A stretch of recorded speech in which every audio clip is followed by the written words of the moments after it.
So I do always tell people if you think that somebody could not steal from you, you're 100% wrong. Anybody, it can happen to anybody. And it does happen to people every single day. And we just didn't have, so aside from the software, we also didn't really have a good checks and balances system of verifying again. So when he comes in and turns in his checks, I didn't have a report that I could pull though, that showed me what he had done all week and versus matching up those payments. I didn't have that. And I was also busy answering the phones and doing other things. So again, people who will steal from you, they'll find ways to take advantage of your busyness. And I think what happened with him was once he had done it a couple of times, he was just like, oh, cool, this works. I'm going to keep doing this. And that was really the driving factor for us when we were looking for a new software. I was like, I need a way that even no matter how busy I am, I have a quick way to just pull that information. I need to know what every person has touched. I need to know if it was a credit card or a check. I need to know everything about it. Running a home service business is hard. So how is it that some people make it look so easy? Well, we'll tell you. This is the Freedom Blueprint Podcast. It's always good to hear the wins that successful contractors have. But have you ever thought that the best advice would be to hear about the speed bumps they encountered, the mistakes they've made along the way? We're going to talk about the good, the bad, and the ugly. We want you to be successful and avoid the mistakes others have made. Let's get this party started. Welcome to the Freedom Blueprint Podcast. Now your host, Justin Dees. Welcome to the Freedom Blueprint Podcast. I am your host, Justin Dees, and the purpose of this podcast is to help other business owners avoid mistakes that we've all made.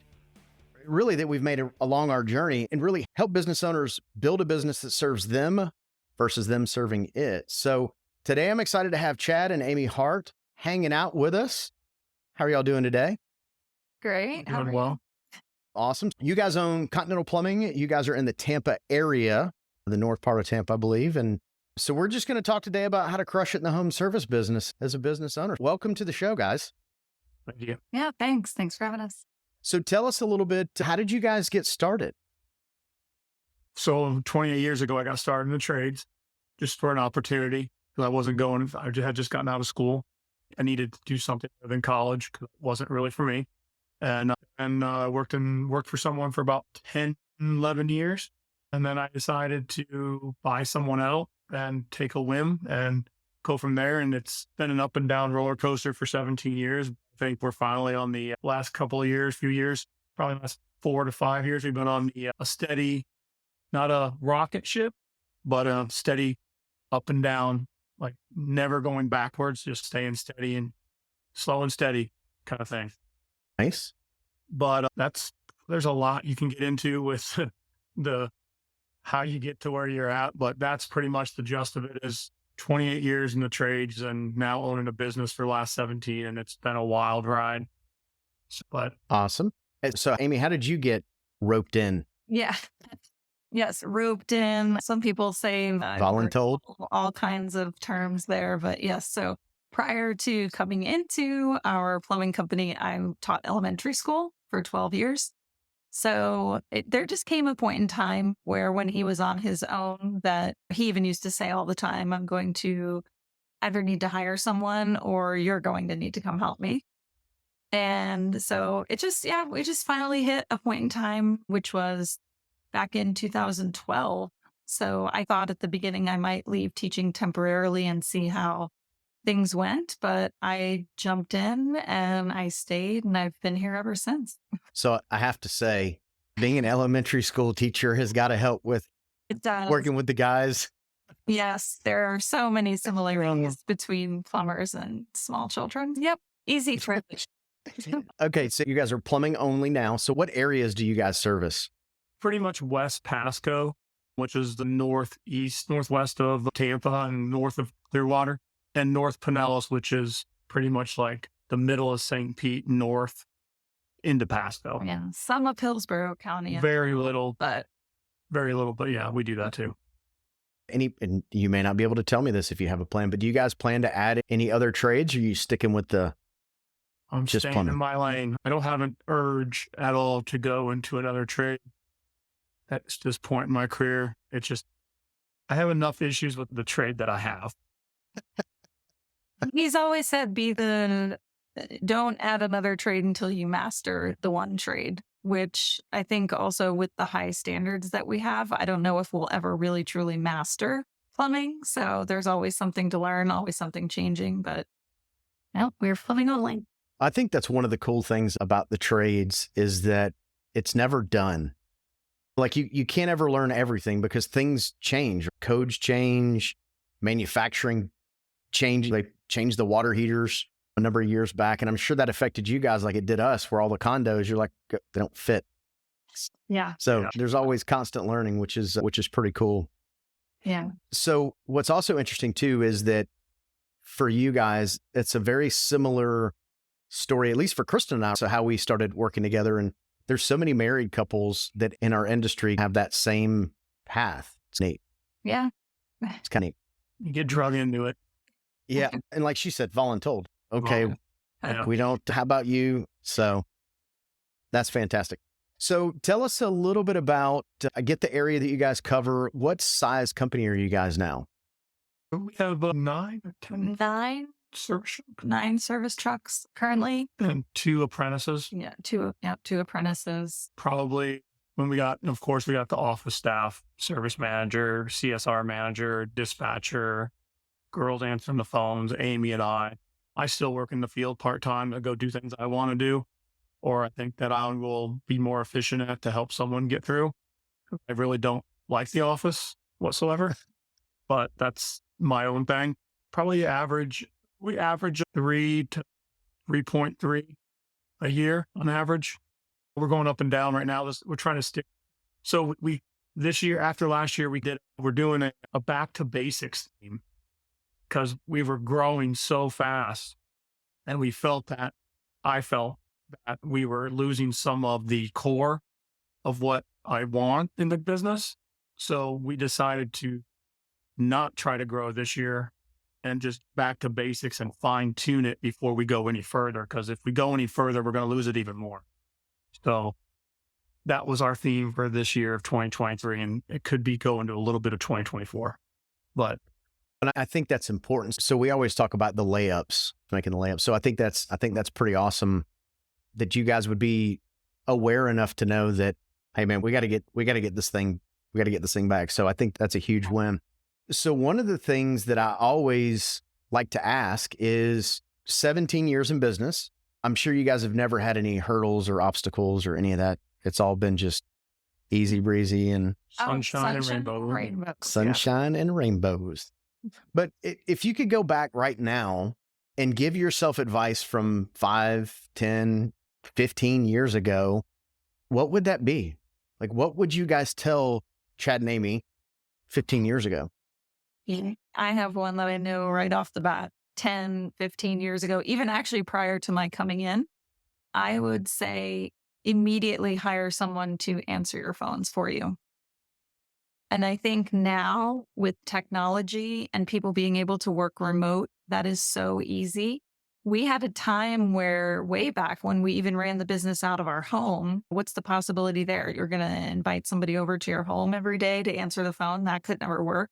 And then even when we had a small office, it turns into, oh, you don't want somebody to come work in this dingy little place that we're renting. And so he answered it, of course, forever. He did everything. And then even when I came in, I feel like if I could go back, and especially now, the way that things are, if someone is new and starting out, and even if you're one person in a truck, there are ways to get someone to take care of that for you, and you absolutely should. Yeah, agreed. It. So what do you think is either gained or lost? Because I think a lot of smaller operators have fears of letting go. So I think a lot of times they answer the phone because they don't trust someone else to do it. And the truth is, you get an answering service or you hire somebody, they're not going to do it as good as you are. That's just a fact, but it's hard to be under a sink. But what do you think that you gain or lose by letting that go and letting someone else answer the phone? First, you gain your time. You gain some time to not just be focused on that one task in your business. And especially when it comes to answering the phone, we all know that's something that it can consume your whole day, even into after hours if you don't have a service answering for you after hours. And I think for me, for a long time, there were all of these wish list items that I had of things that, oh, when I have time or one day when the phone is quiet, I can do this or I can do that. And then what happens is it just never happens. And I feel like I equate it to it is hard to trust somebody else to do it and no one else is going to do it as well as you can. But I think back to like when my kids were little, and it's hard to even leave your kids in someone else's care. But really, at the end of the day, anybody can feed a toddler. Anybody can change their diaper. Anybody can change their clothes. Like somebody can do those things if you show them the way that you want them to be done. And then you also just have to check on people, trust but verify those calls. Make sure that they're doing it the way that you want them to be doing it. Make sure that they are booking calls and not referring things out. And again, with technology, we have the ability to do that now. So I think it really would have given me back much more time. And you also, it does help you because you have to learn to trust somebody. And I feel like that is a good place to start. There are certain things that you don't want to trust somebody with in the beginning, like maybe finances, for example. But certainly answering the phones and booking calls and taking care of your customers. And you have to realize too, sometimes they can do it better than you can because they're not distracted. That's their job to take care of the customer. And like you said, if someone's under a sink, you're not taking as good a care of the customer as that person that you hired to answer the phone. I guarantee you. I think that's an awesome point and spot on. And I do think that is a baby steps of letting other tasks go as the phone, because it is nice to be able, with technology and with recordings and with you being able to go listen to the calls, you can almost be the fly on the wall. Some of them now you can hit the button and listen to the call, but you can't really do that with the tech. So it does give you that little bit of you can let that go and you can monitor that thing really well versus the technician. The technical part and taking care of the customer is a little bit more difficult. Yeah. Chad, what about you? I would say never hire friends. No matter how much you want to, never hire friends. I would say also never be too busy not to check the checks, because that will get out of hand quick and you will lose control of your receivables. You think you're busy, you got all this money, you got all these jobs coming in, but where's the money? Because do you know if you're so busy out in the field, if you're a smaller shop, that you don't really check to make sure they're billed out properly or the prices properly, or why didn't they pay? Stuff like that. I've learned the trust factor for me is gone for a lot of people. I don't trust anyone anymore because we were stolen from 6 years ago pretty heavily. And that was from an inside worker that could have put us out of business. But thankfully we're smart enough not to spend every dollar that we ever make. Don't buy stupid things. Don't buy it if it's going to make you money. Don't look at the investment right now. Look at how much it's going to make you 3 years down the road. I buy tools now. And they haven't paid for themselves, but there's some that are just ATMs. 5 years later, they're just, don't worry about the expenditure now. Worry about what it's going to make you later, and train everyone that uses that tool to work it, maintain it, because then it doesn't break.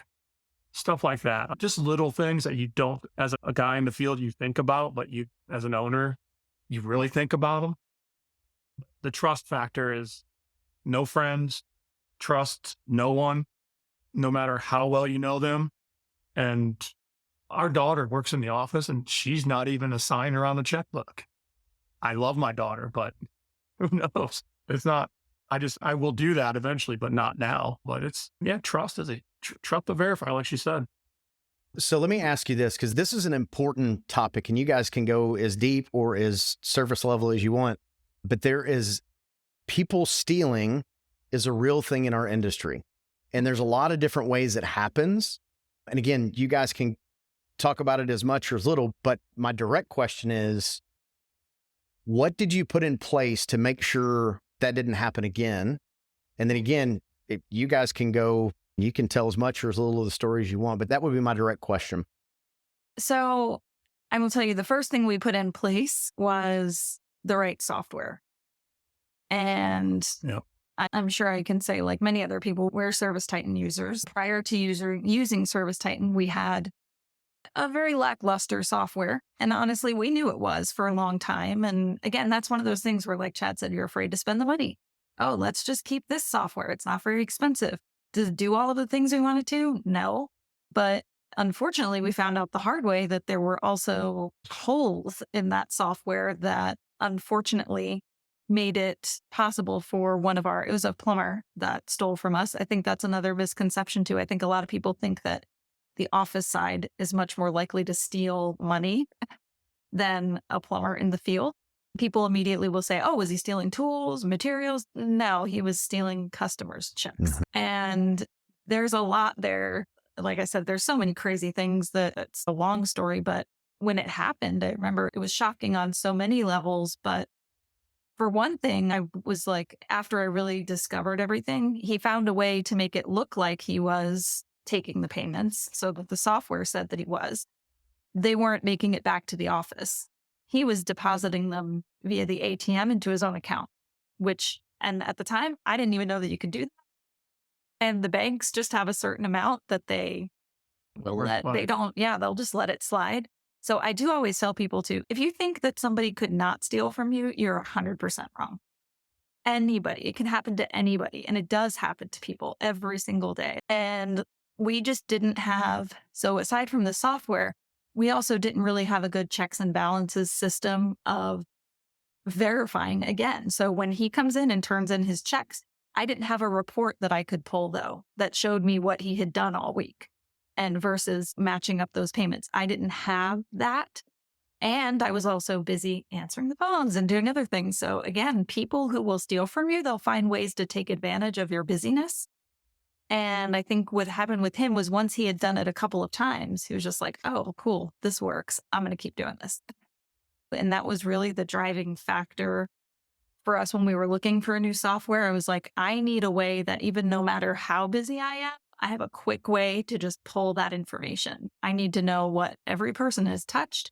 I need to know if it was a credit card or a check. I need to know everything about it in an instant. And that was so important for us. That, and again, the office procedure of making sure, like, show me where they are. I want to match them all up and make sure you're giving me everything you're supposed to. And what's crazy is that if that person, and by that person, all the people that do things like that, if they just put that same amount of effort into what it is that they do for a living, their life would be so much more fulfilled. They could stay with the same company. They could grow with the company. But instead, they're spending so much time and effort figuring out how to break the system that you're like, dude, if you'd have just done your job, you'd make more money. I know. Now, instead, you're going to go to jail. We found out after this huge investigation on that he started doing it 3 weeks after he started working for us. Yeah. And when they pulled his, of course, because they were able to access his bank records, they found out that he was doing it with the plumbing company that he worked for prior to us. So it's just, and we knew too that we did have to prosecute because this person was clearly just going to go do that again. 100%. And you saved another business owner because that's the habitual thing that person's going to do is they're going to go find another person to take advantage of. Again, it's sad. It sucks. And you're right. There is no fail-proof way to ensure that doesn't happen. You can put check and balances in place, like for accounting, probably don't have AP and AR as the same person. But then it's inventory, it's customers, it's techs going back and doing side work after the again, all these things are like, dude, if you would just that effort into being really good and honing in on your craft, everybody would be happier. Everybody would be in a better place. So he had gotten a job so first off, the state attorney pulls me into their office. They call us in. They're like, just so you know, this is going to take up to 2 years to finish. And I said, I have nothing but time. I said, I showed up at I was in my uniform sometimes. I showed up at every court hearing. Good. I'm sure that I was there every time. And I even called his his next boss, and I told him what he was doing. He's like, I need a plumber. I'm like, he's going to steal from you. No, he won't. Oh, okay. Yeah, he is. He stole from you too. He got comfortable. The boss got comfortable with him, and he stole from him too. Yeah. Yeah. And again, there's major corporations out there that have a lot more resources than small businesses do, and they get ripped off every day.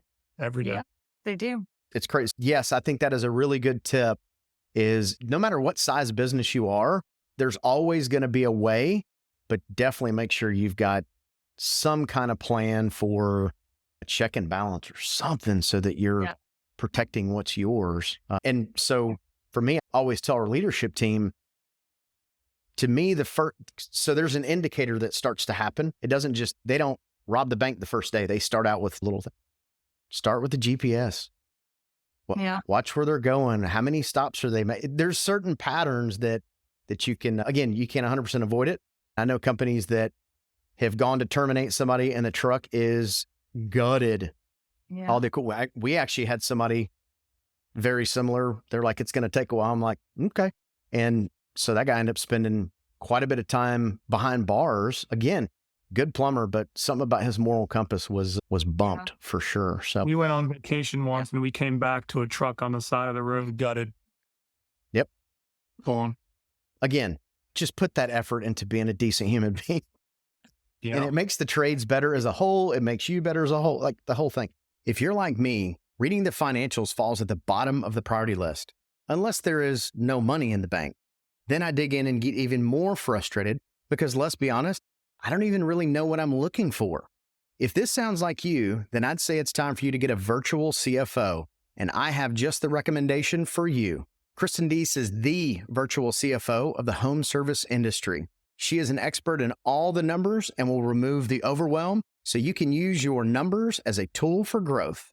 She'll even train your in-house accounting team because after all, how could you possibly train someone to do something that you don't really know how to do yourself? You can find out all about how she can help you take the F word out of your financials by going to thefwordofbusiness.com. Let's transition into something that's a better topic. Yep. And you just mentioned vacation. You guys got something super cool coming down the pipeline. A matter of fact, starting Sunday. Sunday. starting Sunday. All right. So what you got going on? We're taking the entire month off of July and we're going to travel out west. Nice. We had to get to the other side of the country, where we can't come back and save the office if they need it. So we're definitely going as far west as we can and enjoying a month off that we've never had since our reset 6 years ago. So yeah, we've been planning it for a while. It is our 25th anniversary in July. Congrats. Kind of thanks. Yeah, Thank you. that's the catalyst, I guess, for this trip, if you will. But then it is also a little bit of a test for the business. I think it's going to be hard for us in a lot of ways, but it's going to be good because we're going to find some holes, I'm sure, when we come back of things that we've been trying to get a lot of things lined up. We've really been planning this for a year. Even I had a list on my phone for the longest time. Every time something came up that needed my attention, I was writing it down, adding it to a list in my phone because I'm like, okay, who else is going to take care of this if I'm not answering my phone? So I've been like slowly working through that list, making sure everybody, has access to things they need to access and just really tightening up a lot of standard operating procedures. And we have the right people in place. That's very important too. You have to have a good team behind you to be able to do something like that. So it's all about also the big thing with Amy was not having to answer a phone as a backup. So we decided that I will pay anything pretty much to get her off the phone to never answer again. And we found a CSR manager Amy doesnn't mess with the phones unless it's the situation where somebody's out or in between banks. But that was our goal. That's probably what we worked on for the last 7-8 months is a CSR manager because my service manager is fantastic. My daughter, she is killing it at the dispatch board. And the only thing that was lacking was that CSR oversee. And once we found this lady, and she kills it. She is fantastic. And she only interviewed with us. It's funny. She worked for some really large known corporations throughout the country and for trades. But she interviewed with us because of how we responded to our Google reviews that were bad. That's how I like how you guys respond to your reviews. And we were like, no one's ever said that before. They always look at how good our reviews are. We don't have very many bad ones. No, but all the bad ones are usually on myself, and I'll own that. But it's all about how did we respond to the ones that were bad, or how did we respond to like customers that weren't happy, or something like that. I've noticed over the last couple of years, probably since the pandemic, that we have a lot more people that come for a job that are like, yeah, I follow you on Facebook, or I've never had anybody say they've read our bad reviews, but they're like, I've seen your reviews. They're all like, that's such a cool thing. And it's a good indicator that you've got the right person versus the person that comes in and you go, hey, so do you know what it is we do? And they're like, no. Okay. Nice interview. Thank you. Yeah. If you put that much preparation into this, you're not going to be a good fit. So that is all. Now, did she move from a different area, or was she in the area? She did recently move. No, she had moved from a different area. Actually, most of her experience is in HVAC. So she was even very honest in the beginning. She said, I don't know anything about plumbing, but I said, that's okay. That's not really that's not the most important Answer the thing. phone. But I really just expressed to her what I needed help with. And she also worked remotely, which I think was a plus. She doesn't now. She's in our office now, but all of our CSRs are remote. So she really understood how to work with remote teams, which was a huge thing for me. But it's a different skill set. It is. Yeah. It's a different skill set. It's easy to bring people into a room and do training face to face. It's sometimes a lot more difficult to jump on a Zoom or jump on whatever platform you use and do a quick training. But the nice thing is, especially with Service Titan, is that you can do that trust and verify no matter where they are on the planet. So let me ask you this, breaking away for 30 days, are you guys completely breaking? Are you going to check in a certain amount? Maybe just, it's hard to let your baby just go untouched for 30 days. If they need us, we're there. Yeah. But we're really trying to, trust me, I would love not to have a customer call me, but for as long as I've been in business, they will call me and I will just say, hey, I'm going to push this over to the office. They'll give you a call back. They'll handle what you need. I'm going to try to do it as best as I can, but because it's just not that this is vacations, Amy deserves it as much as I deserve it. Mm-hmm. Like it's just time to start reaping the rewards of the sacrifice of what we put into it. Yeah, I think for me too, like I said, his phone's going to be hard because so many people do still have his number. I actually really don't want to check too much. Like even just that, especially he does it too sometimes. Oh, just let's see what the dispatch board looks like today. Nope. I'm not even going to look. Don't want to know. I do know I've set up a bunch of email filters over the last month. I've been really trying hard to get that stuff cleaned up to forward to the right people, but I know something's going to come across that I'm going to have to send maybe to somebody. And I think we'll just check in with our service manager and our CSR manager, maybe once a week, just be like, hey, everything good? You guys okay? And maybe just leave it at that. But I don't need to see what's going on the day to day while we're off. Good for you. We did. And I would make Chad change his voicemail that says he's out and call the office and then turn it off. Yeah, I will. But what we did ask is if they could make a review of the week and just write a summary for the week and just ready for us when we come back so that we can see how the weeks went. You don't have to call or email it to me. Just write it down and we'll go over it in a meeting when we come back. Yeah. Well, and it's hard. You don't remember. Like sometimes we don't remember what happened last week. So I feel like even if they just keep, I want to tell them about this when they get back, like just keep a running list and debrief us when we get back. Maybe they won't have much to say. Who knows? They'll be like, we're good. My service manager's a rock star. Yeah. He's been with me 4 years and he has it down pat. He's good. I think so. I'm going to ask this because it's recording and I'm going to put you guys on the spot. Which one, and I know the answer to this, which one of you is going to have the hardest time letting it go? Oh, that'd be me. 100%. Yeah. Okay. That would have been my answer too.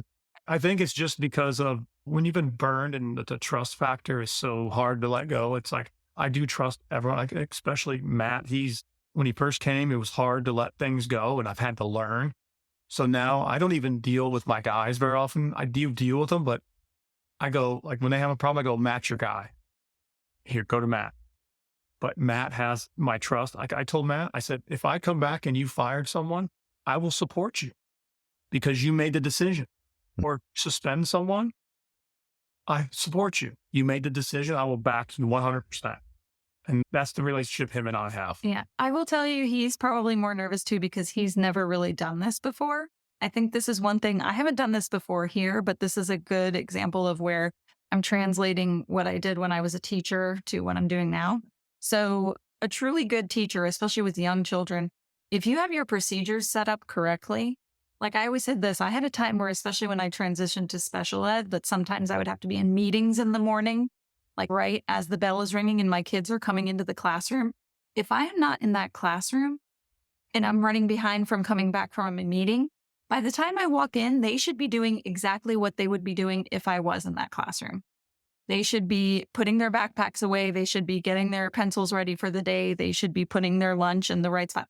They should know what to do. So for me, I feel like this is exactly what that is. It's everybody should know what to do, even though we're not here. We've set the stage. They should just carry on. Well, and the nice thing is when you have good systems in place, it's not subjective. And I think businesses that don't do a good job with systems, they tend to operate in feeling.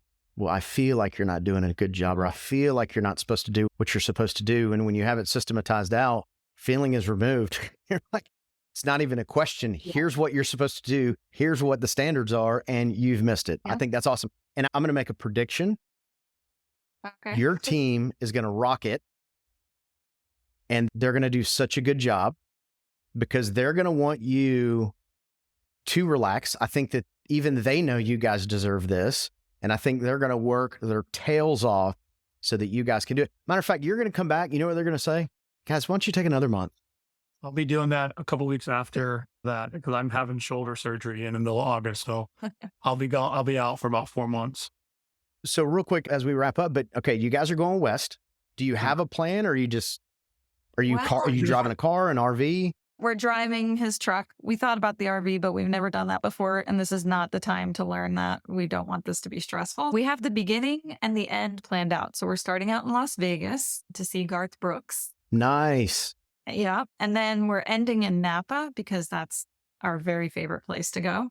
So we have some reservations there at the end of the month towards our anniversary. And the middle, we're just going to figure it out. Very cool. Just see where we want to go, where we want to spend time, where we go somewhere we're like, we're good, move on. Or, hey, we really like it here. We want to spend a couple of days. We're not tied to any schedule, which is going to be fun. That's how I like to vacation. My wife, she's like, where are we going? When are we going to be there? Let's just roll. Used to be a spreadsheet vacation person. I used to have it all printed out. So I've been there, done that, but I'm doing it a little different this time. Awesome. Guys, I know you got a ton to do getting ready for your amazing, well-deserved vacation. Again, Chad, Amy, thank you guys so much. And really, there was probably 10 or 12 things that I took notes on that I think are good takeaways. And again, the point of this podcast is to help other people, help other business owners avoid mistakes, right? And you guys drop some cool value bombs for people to take note on. So I thank you guys so much for coming and sharing really with the Freedom Blueprint community. I would like to get you guys back on once you're back from vacation, because I'd like to know how it went. I'm guessing for people that are listening that are on that teetering point of, can I do it or can I not do it? I'd love for you guys to come back, and because there'll be other lessons you learned, right? There's going to be wins that you guys have, and there's going to be losses, and there's going to be lessons learned and all the things in between. Thank you guys so much for coming on. Thank you. All right. Thanks. You've been listening to the Freedom Blueprint Podcast. Information is useless if not applied. So take what you've learned and go and implement it. We hope you've enjoyed the show. If you did, make sure to like, rate, and review. We'll be back soon. But in the meantime, find us on social media at Freedom Blueprint for Home Services and hit the website at www.freedomblueprintpodcast.com. See you next time.